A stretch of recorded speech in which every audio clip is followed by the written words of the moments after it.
കേരളത്തിലെ മാധ്യമപ്രവർത്തകർ അർജുൻ മിസ്സായത് മുതൽ വളരെ ത്യാഗം സഹിച്ച് ഈ ഒരുപാട് പ്രതിസന്ധികൾ തരണം ചെയ്തുകൊണ്ടാണ് കേരളത്തിലെ ഏറ്റവും കൂടുതൽ മീഡിയകൾ നിൽക്കുന്നത്. ഇവിടുത്തെ MLA സതീഷ് കർണാടകത്തിൻ്റെ മുഖ്യമന്ത്രി ഇത് കോർഡിനേഷൻ ചെയ്യാൻ ശ്രീ സിദ്ധരാമയ്യ ചുമതലപ്പെടുത്തിയ MLA ആണ്. ഡിസ്ട്രിക്ട് കളക്ടർ ഇവിടെയുണ്ട്, ഡിസ്ട്രിക്ട് SP ഉണ്ട്. നമ്മളൊക്കെ കാണേണ്ട ഇന്ന് ഏറ്റവും ശക്തമായി ആ ഒരു ഗംഗാവളി നമ്മുടെ തട്ടുകടയുടെ തൊട്ടിപ്പുറ പ്രദേശം കേന്ദ്രീകരിച്ചുകൊണ്ടാണ് ഇന്ന് വർക്ക് മുഴുവനും തുടങ്ങിയത്.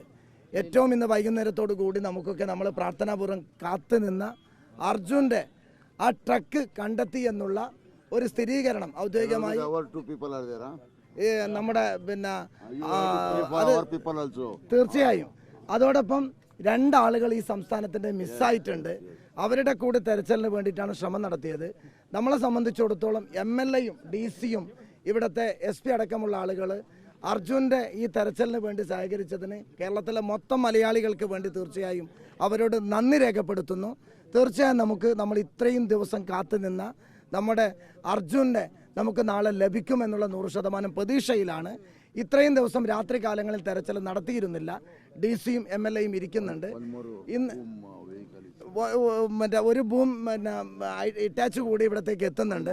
വലിയ രീതിയിൽ ഇവർ ഏറ്റവും നല്ലൊരു ടീം കേന്ദ്രീകരിച്ചുകൊണ്ടുള്ള പ്രവർത്തനമാണ് നടത്തിയത്. ഞങ്ങളും ആ ഒരു വാർത്ത കിട്ടിയ ഉടനെ ഞങ്ങൾ ആ ഗംഗാവളി പുഴയിലേക്ക് ബഹുമാന്യ MLAയും ഞാനും DC-യും SP അടക്കമുള്ള ആളുകൾ ബോട്ടിൽ സഞ്ചരിച്ചപ്പോൾ വല്ലാത്ത ശക്തമായ ഈ വെള്ളപ്പാച്ചിലാണ്. അതിൻ്റെ പ്രതിസന്ധി, കാലാവസ്ഥ പ്രതിസന്ധിയൊക്കെ കാണുന്നുണ്ട്. എന്തായാലും നാളെ നമ്മളൊക്കെ നടത്തിയ ലോകത്തുള്ള മുഴുവൻ മലയാളികളും പ്രാർത്ഥിച്ച അർജുൻ്റെയും ഈ പ്രദേശത്തെ 2 പേരുടെയും അവരെല്ലാവരെയും നമുക്ക് നാളെ കിട്ടുമെന്ന് പ്രതീക്ഷിക്കാം. പ്രത്യേകിച്ച് കേരളത്തിലെ മുഴുവൻ ആളുകളോടും പറയുന്നത് സതീഷ് MLAയോട് തീർച്ചയായും നമുക്ക് വല്ലാത്ത നന്ദിയും കടപ്പാടുമുണ്ട്.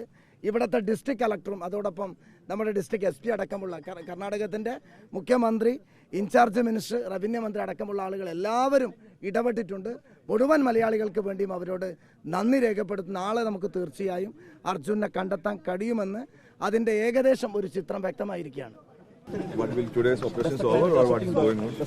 Well, as our honorable MLA had said, we had detected some structure, metal structure inside the riverbed. It has been confirmed both from satellite imagery by the army as well as the navy also.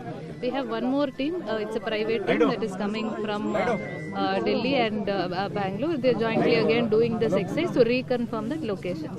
Tomorrow, if the weather permits, so we will seek the cooperation of all media also, because there should not be any mobile phones or any devices in that particular area so that they get perfect signals.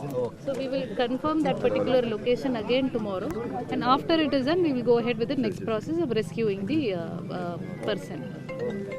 Thank you.